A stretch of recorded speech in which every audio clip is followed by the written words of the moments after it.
जय हिंद, वंदे मातरम। और भाई अगर दरोगा बनना है तो घर से निकलना ही पड़ेगा, किताबों से मिलना ही पड़ेगा। और नींद आए या आए जमाई, लेकिन इसको भगा के तुम्हें किताबों को पढ़ना ही पड़ेगा। तभी आप क्या बनेंगे? दरोगा बनेंगे। तो भाई अभी मैंने आपको 2 वीडियो में पढ़ा दिया है। तीसरा फिर से एक धाराएं लेके आए हैं, और इन धाराओं में आप अध्याय 5 के अकॉर्डिंग मैं आपको कुछ चीजें बताऊंगा। लेकिन उसके पहले अध्याय 4 की कुछ धाराएं रह गई थी, मैं उनको पूरा कर लेता हूँ, है ना।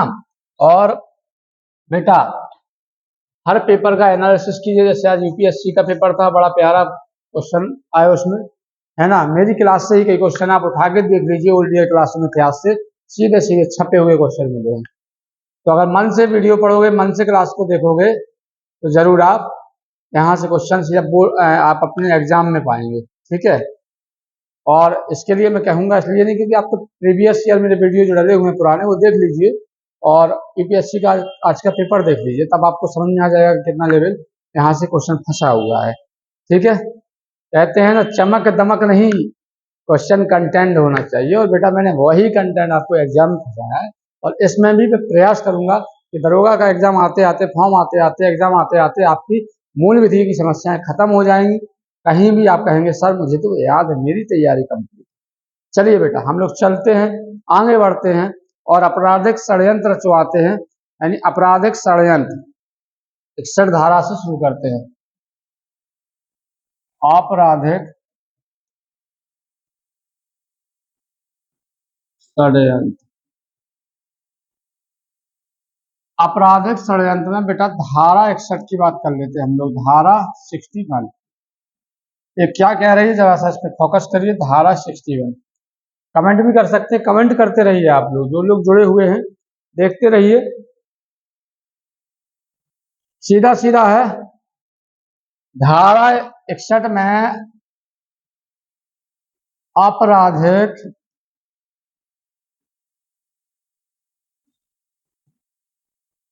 षड्यंत्र की परिभाषा,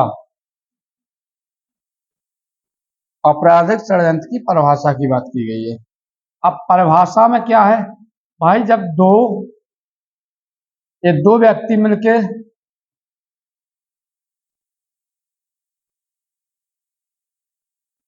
दो व्यक्ति या दो से अधिक, या दो से अधिक, किससे?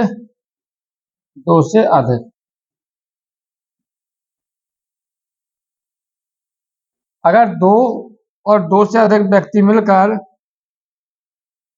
याद रखना बेटा, दो और दो से अधिक व्यक्ति मिलकर सलाह करके किसी घटना को अंजाम देते हैं, तो वो आपराधिक षड्यंत्र की श्रेणी में आता है। वो आपराधिक षड्यंत्र की श्रेणी में आता है, क्योंकि सलाह की षड्यंत्र रचा, ठीक है। अब इसमें चाहे तो आप इस जो अवैध कार्य करते हैं, वो चाहे वैध साधनों से अवैध काम करें, या अवैध साधनों से वैध काम करें, वो सब आपराधिक षड्यंत्र की श्रेणी में आता है। फॉर एग्जाम्पल, गांव में अगर आप पहुंच जाएंगे तो ग्राम प्रधान जेसीबी से वो खुदवा देते हैं ना, इसमें। लेकिन हालांकि कहा यह गया है कि भैया ये क्या होंगे, ये उसमें आप जो व्यक्ति हैं वो काम देंगे, ये भी कहीं ना कहीं अपराध करते हैं। दूसरा, ये दो व्यक्तियों ने षड्यंत्र किया, क्या तीसरे को वहां छेकना है, या उसको छेक के उसको गरियाना है, किसी भी प्रकार के कृत्य करना है, वो सब आपराधिक श्रेणी में आ जाता है। मतलब धारा 61 कहती है, अगर दो व्यक्ति सलाह करके किसी काम को करते हैं, मेन रूप से यहाँ आ जाते हैं। अगर दो व्यक्ति मिलकर किसी कार्य को करते हैं और अवैध रूप से करते हैं, तो वो आपराधिक श्रेणी में आ जाता है। मतलब ये व्यक्ति जा रहा था, इसके विरुद्ध अगर इसके विरुद्ध ये व्यक्ति यहाँ से निकल रहा था, और इन दो व्यक्तियों ने सलाह करके इसको छेका या कोई कार्य किया इसके विरुद्ध, तो वो आपराधिक श्रेणियों में आएगा। फिर ये पकड़ा जाएगा तो ये बताएगा भाई इसमें ये भी सम्मिलित था, ठीक है। तो दो सीधी सीधी बात याद कर लो, जब दो जने सलाह करके कोनो अपराध को जन्म दें, तो वो आपराधिक श्रेणी में आता ही, और वो धारा 61 में वर्णित है, यानी कह सकते हैं धारा 61 में वर्णित है। ठीक है, आगे बढ़ते हैं हम लोग, आगे बढ़ते हैं 61 के बाद बेटा। अब है आपराधिक षड्यंत्र का दंड क्या होगा। बोले ठीक है, धारा 61 में आपराधिक श्रेणी की बात कर गई, तो धारा 61 का क्लोज 2 क्या कहता है उस पर भी बात कर लो। क्लोज 2, धारा 61 का क्लोज 2 क्या कहता है उस पर भी हम लोग बात कर लेंगे। ठीक है, तो सीधा सीधा दंड क्या होगा, मृत्युदंड, आजीवन कारावास या 2 वर्ष। देखो जैसा मृत्युदंड,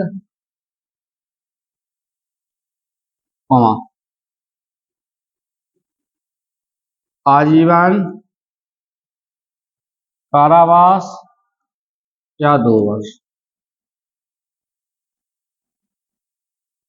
अब भाई जैसा दंड होगा वैसी सजा मिलेगी। अगर किसी व्यक्ति को मारा है, अगर देशद्रोही काम किया है तो मृत्युदंड तक मिल सकता है, हालांकि अधिकतर ये वाला सबको मिलता है, और छोटा मोटा षड्यंत्र तो ये वाला 2 वर्ष की सजा मिल सकती है। तो जैसा कृत्य वैसा दंड उसके अनुरूप दिया जाता है मेरे भाई।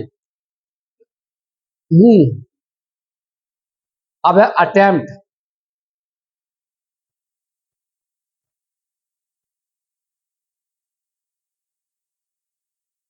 अब बेटा यहाँ पे धारा आजीवन कारावास वाले, अब हम लोग अध्याय 5 की ओर मुख करते हैं। अध्याय 5, इसको भूलना नहीं है।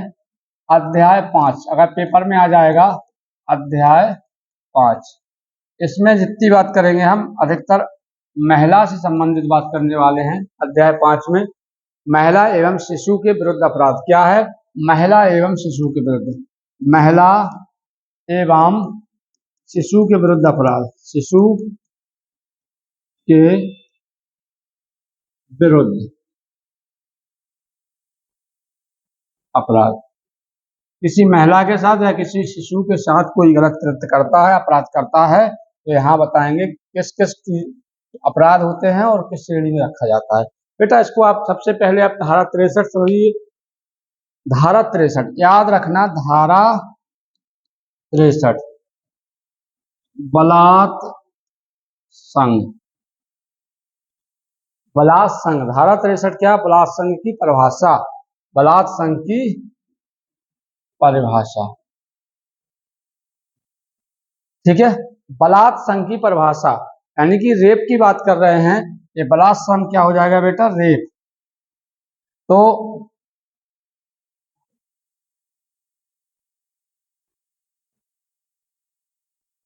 कौन कौन सी बातें इसके श्रेणी में अंतर्गत आती हैं,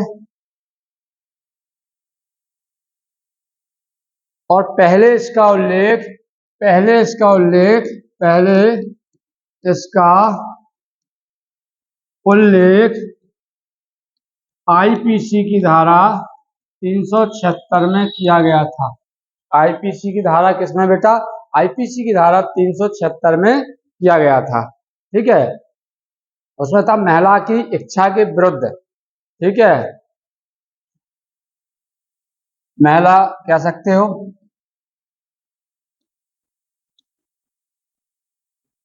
महिला की इच्छा के विरुद्ध संबंध बनाना,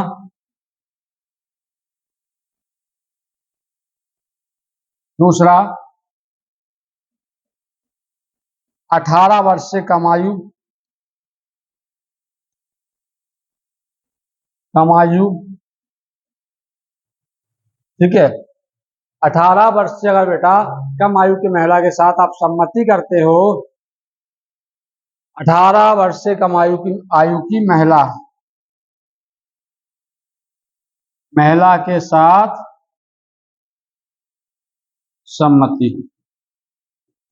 ठीक है, ये भी हो जाए, एबीसी की श्रेणी में आएगा धारा 63 की। इसके साथ और याद रखो,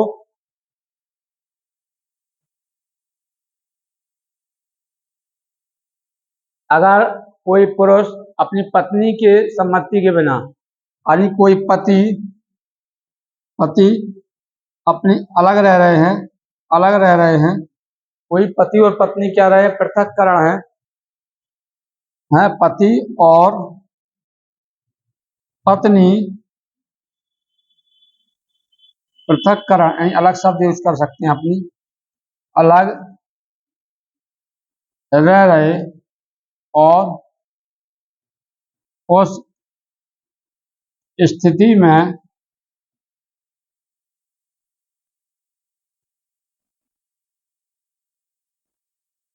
महिला की सम्मति के बिना, ठीक है। अगर अलग रह रहे हो उस स्थिति महिला की सम्मति के बिना क्या करते हैं, यौन संबंध स्थापित करते हैं, यौन संबंध स्थापित करते हैं, यौन संबंध बनाते हैं तो 7 वर्ष की सजा,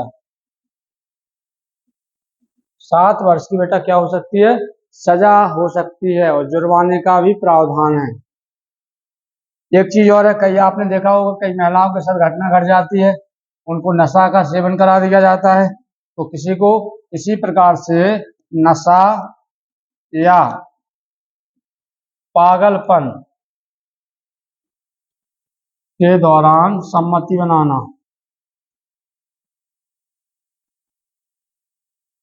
ठीक है, या सीधा सकते नशा देकर या पागलपन के दौरान संबंध स्थापित करना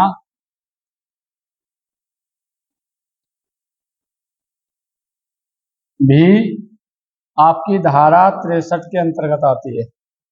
ये चीजें हैं, 376 ए है आपकी, ठीक है। तो ए आपको बेटा याद रखना है। इसके बाद धारा, अगली धाराओं की ओर चलते हैं।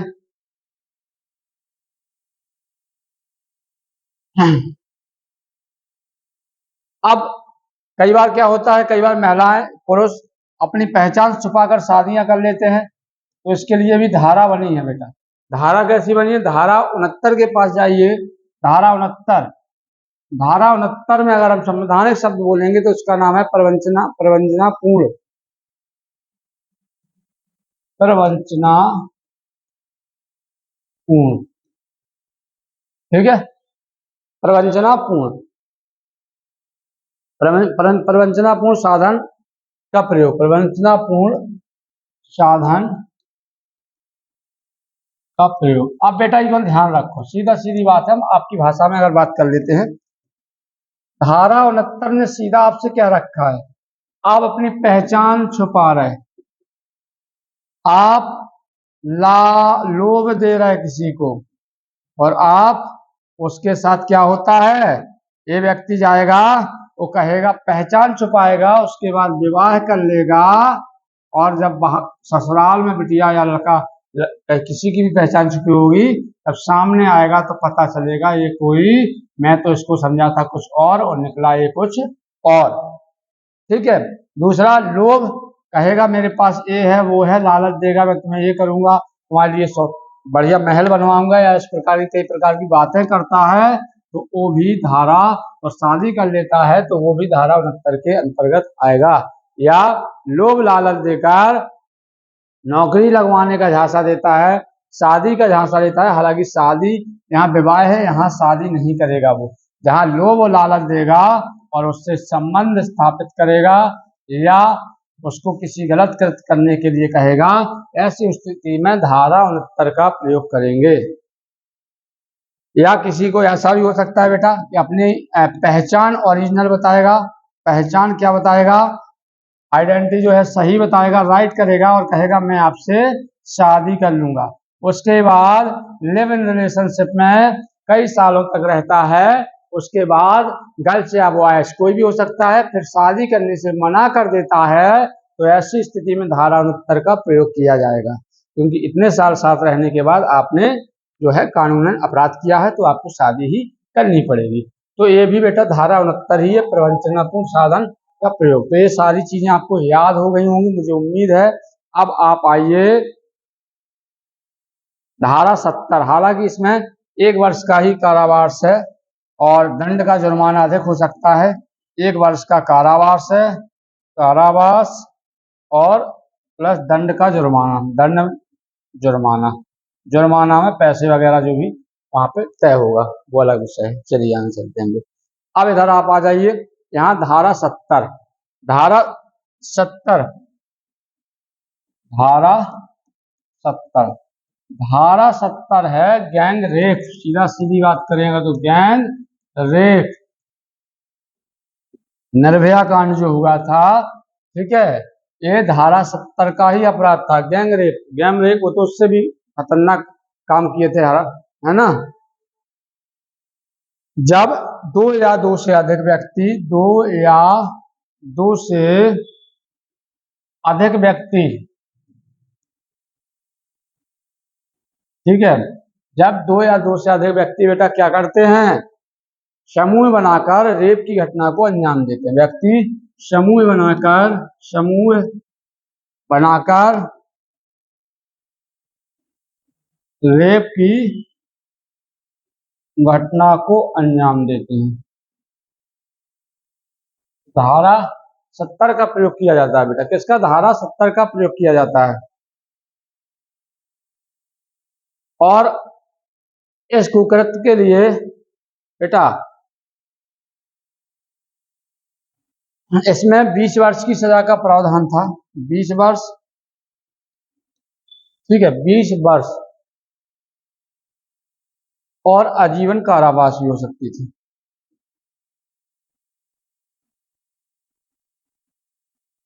मैं तो कहता हूं इसमें और संशोधन करके इसको सीधा फांसी पर लटका दो, है, या चौराहे पे टांग दो, मर जाएगा समझ के, ठीक है। अगर इस प्रकार का कोई कृत्य करता है तो ये सजा भी कम है, 20 वर्ष से आजीवन कारावास। हालांकि अकॉर्डिंग संविधान धारा 70 गैंग रेप के लिए ये सजा का प्रावधान बनाया गया है, ठीक है।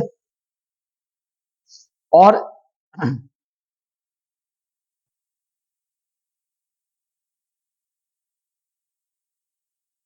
साथ में बेटा ये तो हो गया 72 में, धारा 72 में जो होता है, धारा 72, जिस महिला के साथ ये घटना घटी है उसकी पहचान को छुपाया जाएगा। पहचान को क्या होगा, पहचान को छुपाया जाएगा, ठीक है, उस पहचान को छुपाया जाएगा।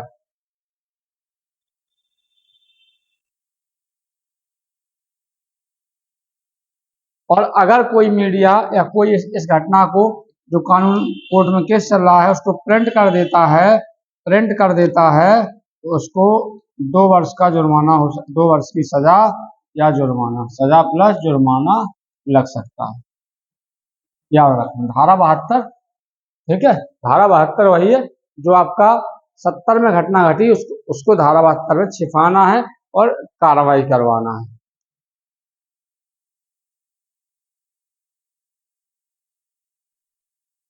तिहत्तर कहता है कि न्यायालय की अनुमति के बिना, धारा 73 कहती है, धारा 73 न्यायालय की अनुमति के बिना क्या होगा, न्यायालय की अनुमति के बिना न्यायालय की अनुमति के बिना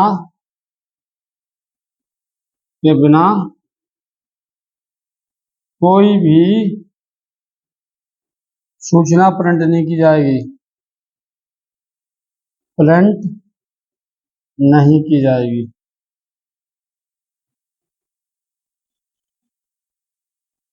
याद रखना इस चीज को बेटा, याद रखना।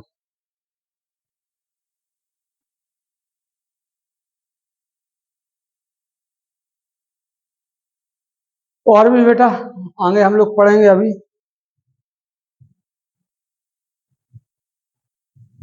तो मैं यही कहूंगा कि पढ़ते रहिए, मस्त रहिए, स्वस्थ रहिए। छोटे छोटे मैं वीडियो क्लिप में डाल रहा हूँ, इसको एक बार देखते जाइए, आराम से याद हो जाएंगे। जो याद नहीं हो वो हमें मैसेज कमेंट बॉक्स में आप बताइए, हम आपको सारी धाराएं एकदम दिमाग में भर देंगे, कहीं नहीं जाना है ना। अच्छे से पढ़ते रहिए, स्वस्थ रहिए, मस्त रहिए। शुभ रात्रि, मिलते हैं कल फिर।